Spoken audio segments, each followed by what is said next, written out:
આપણા ગુજરાતમાં અત્યાર સુધી પેટ્રોલ અને ડીઝલની લાઇનમાં ન તો અત્યાર સુધી કોઈ ભારતીય જનતા પાર્ટી કે બીજા નેતાને જોયા છે, ન તો કોઈ કંપનીના માલિક ઉદ્યોગપતિને જોયા છે। ફક્ત અને ફક્ત અત્યાર સુધી જો આપણે કોઈને આ લાઇનમાં જોયા હોય તો એ છે ખેડૂતો। આ વાત કરી છે હવામાન નિષ્ણાંત અને ખેડૂત આગેવાન પરેશ ગોસ્વામીએ। પરેશ ગોસ્વામી દ્વારા અત્યારે હાલ એક સવાલ એ પણ ઉઠાવવામાં આવ્યો છે કે જો સરકાર 200 લીટર ડીઝલ આપવાની વાત કરી રહી હોય તો પછી પેટ્રોલ પંપ અને ડીઝલ માટે આટલી લાંબી લાઈનો લાગે જ નહીં। આખો આ મામલો શું છે તેની વાત આ વિડીયોમાં। નમસ્કાર, હું હંસિની અને તમે જોઈ રહ્યા છો નિર્ભય ન્યૂઝ। ગુજરાતમાં એક તરફ પેટ્રોલ અને ડીઝલની ભારે અછત જોવા મળી રહી છે। ઠેર ઠેર જગ્યાએ ક્યાંક લાઈનો જોવા મળી રહી છે અને આ જ ડીઝલને કારણે ક્યાંક ખેડૂત છે તે અત્યારે હાલ પરેશાન થયો છે। એક તરફ જ્યારે ડીઝલ ન મળતા ખેડૂતો છે એ લોકોને અત્યારે હાલ જે વાવણીની સિઝન ચાલી રહી છે એની અંદર પણ મુશ્કેલી આવી રહી છે, ભાવ વધારો થઈ રહ્યો છે ને એની જ સામે હવે સરકારે છે આની સામે કોઈ ચોક્કસ પગલાં ભરવા જોઈએ એવી વાત પણ પરેશ ગોસ્વામી દ્વારા કરવામાં આવી છે। એટલું જ નહીં, આ મામલાને લઈને તેમના દ્વારા સરકારને ઘણી બધી વાત કહેવામાં આવી છે કે તેમને કયા પગલાં લેવા જોઈએ। અત્યારે હાલ ખેડૂતોની હાલત કેવી છે અને જો કદાચ આગામી સમયમાં ડીઝલ ન મળ્યું તો કેવી થશે, એ જ દરેક વાતને લઈને અમારા એડિટર ગોપી ઘાંગરે જે સમયે પરેશ ગોસ્વામી સાથે વાત કરી હતી તે સાંભળીએ। આ ગુજરાત માટે કે આ દેશ માટે ખરેખર શરમની બાબત કહેવાય, દુઃખની વાત કહેવાય કે જે ભગવાન પછીનું બીજું સ્થાન છે એને આપણે કિસાન કહીએ, જગતનો તાત કહીએ અને તાત દરેક જગ્યાએ લાઈનમાં ઉભે છે। હવે અત્યારે આમ જોવા જઈએ તો બેન લાઈનમાં તો મારું જે વ્યક્તિગત માર્કિંગ છે હું પણ પ્રવાસ કરતો રહું છું। કોઈ પણ મોટા ઉદ્યોગપતિ ડીઝલ પંપની લાઈનમાં નથી, કોઈ મોટી કંપનીના માલિકો નથી, કોઈ પાર્ટીના નેતાઓ છે ક્યાંય લાઈનમાં ગાડી લઈને નથી ઉભા। બધા જ ને ડીઝલ મળે છે। નથી મળતું તો એ છે માત્ર ગુજરાતનો ખેડૂત છે ડીઝલ માટે લાઈનમાં ઉભો છે। આમ પણ ખેડૂત, મને તો હમણાં જ એક ખેડૂત દાદાએ કીધું, પરેશભાઈ અમારો જન્મ જ લાઈનમાં ઉભવા માટે થયો છે। કેમ કે જ્યારે પણ ખાતરની જરૂર હોય તો ખેડૂત ખાતરની લાઈનમાં ઉભે છે બેન, જ્યારે પાક નુકસાન થાય ને વળતરનું ફોર્મ ભરવાનું હોય ત્યારે લાઈનમાં ઉભે છે, વાવાઝોડું આવે ને એના માટે અરજીઓ કરવાની હોય ત્યારે લાઈનમાં ઉભવાનું, ટેકાના ભાવે સરકાર જાહેરાત કરે પછી ઓનલાઈન ફોર્મ ભરવાનું હોય તો એની લાઈનમાં ઉભવાનું, ટેકાના ભાવે પાછું વેચાણ કરવાનું હોય ત્યારે વેચાણ કરવા માટે લાઈનમાં ઉભવાનું। એટલે દરેક જગ્યાએ ખેડૂત છે લાઈનમાં ઉભે છે। હવે બાકી રહ્યું હતું એટલે ડીઝલની લાઈનમાં અત્યારે ખેડૂત ઉભા છે। આ ખૂબ દુઃખની અને શરમની બાબત કહેવાય। ખાસ કરીને સરકાર માટે પણ આ શરમની બાબત કહેવાય, કેમ કે સરકારની જવાબદારી છે જેના થકી આપણા દેશની ઇકોનોમી ચાલે છે બેન। આ ખેડૂત આ માની લઈએ કે અત્યારે ડીઝલ નહીં મળે તો ખેડૂતને શું પરેશાની થશે? પહેલી વાત તો એ કે આપણે ટેકનોલોજીની બહુ મોટી વાતો કરી, ટેકનોલોજીની વાતો કરીને ખેડૂતને બળદને બધું છોડાવી અને આપણે ટ્રેક્ટરો ઉપર લઈ આવ્યા, આધુનિક બીજા સાધનો ઉપર લઈ આવ્યા છે। હવે ટ્રેક્ટર તો લઈ આપ્યા છે પણ ટ્રેક્ટર તો ડીઝલ વગર ચાલવાના નથી, ખેડૂત પાસે બળદ છે નહીં। હવે અત્યારે જો વાવેતર કરવું તો બેન અત્યારથી ખેતરને તૈયાર કરવા પડે। ખેડૂત હશે એ સમજી શકશે કે પહેલા તો ટ્રેક્ટરથી કર્યું આપવું પડે એટલે એમાં રાપ આવે, એ રાપ છોડીને ખેતરમાં હલાવવી પડે, પછી સાહ નાખવા પડે। કોઈ પણ દાખલા તરીકે મગફળી હોય, કપાસ હોય, વાવેતર કરવું હોય ને તો સાહ નાખીને એક સીધી લાઈનો કરે, એ લાઈનો પણ ટ્રેક્ટરથી કરવી પડે। એ પછી એમાં ખાતર નાખવું પડે, તો ખાતર છે એ પણ ઓટોમેટિક ઓરણીથી ટ્રેક્ટરથી ઓરણી ફિટ કરીને એમાં વાવવામાં આવે છે। એ પછી આપણે વરસાદ પડશે તો બિયારણ એટલે કે જે આપણે મગફળી, કપાસ જે પણ વાવેતર કરવાનું બિયારણ વાવવાનું હોય એ પણ ટ્રેક્ટરથી થશે। વાવી દીધા પછી બેલી આપવાની આવે, એ પણ ટ્રેક્ટરથી થાય જે વધારાનું ઘાસ કાઢવા માટે। દરેક જગ્યાએ અત્યારે બેન વાવેતર કરવું હોય ને 7 થી લઈ અને 10 વખત, ઓછામાં ઓછું 7 અને વધીને 10 વખત ટ્રેક્ટર એક જ ખેતરની અંદર આપણે ચલાવીએ ને ત્યારે વાવેતર થઈ શકે। અને એ 7 થી 10 વખત ટ્રેક્ટર ચલાવવું હોય તો ડીઝલની જરૂર પડવાની છે, જે અત્યારે નથી મળી રહ્યું।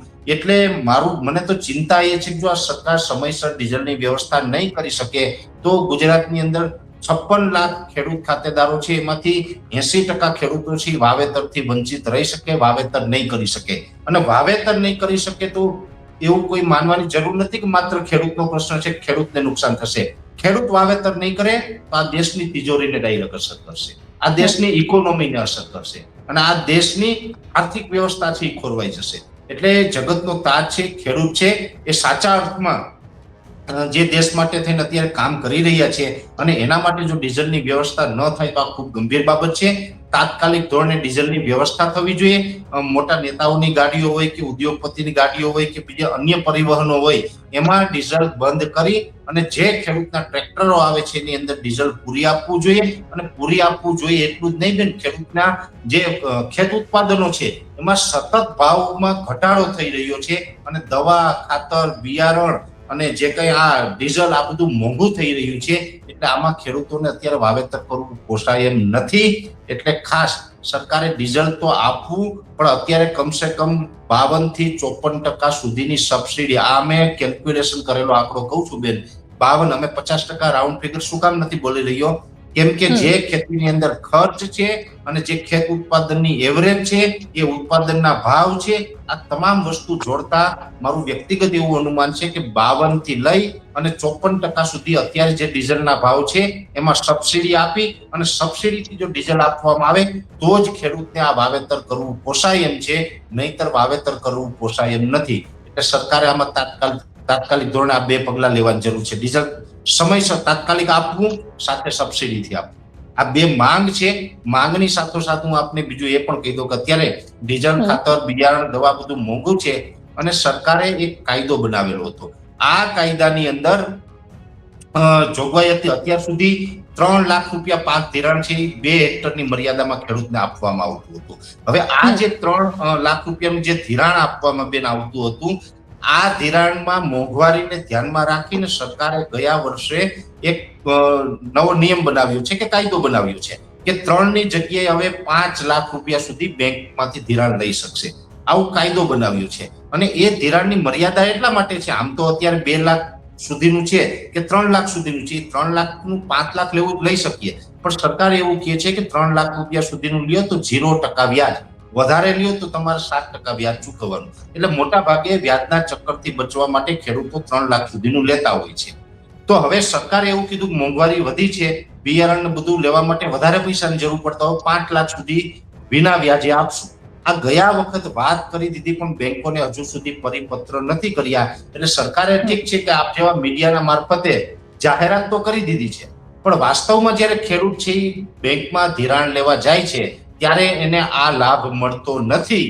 તો આ પરિપત્ર બાકી છે. તમારા માધ્યમથી પણ સરકારશ્રીને મારી અપીલ રહેશે કે તાત્કાલિક ધોરણે પરિપત્ર કરો, કેમ કે અત્યારે પાક ધિરાણ લેવાનો સમય ચાલી રહ્યો છે. અત્યારે ખેડૂતો મોસ્ટ ઓફ બધા બેંકોમાંથી પાક ધિરાણ લેતા હોય છે, એટલે અત્યારે જો તાત્કાલિક પરિપત્ર થાય તો જ ખેડૂતને આ વર્ષે લાભ મળે, નહીતર તમે આજથી 1 મહિના પછી કદાચ પરિપત્ર કરશો તો એનો લાભ 1 વર્ષ પછી મળશે, આવતા ચોમાસામાં.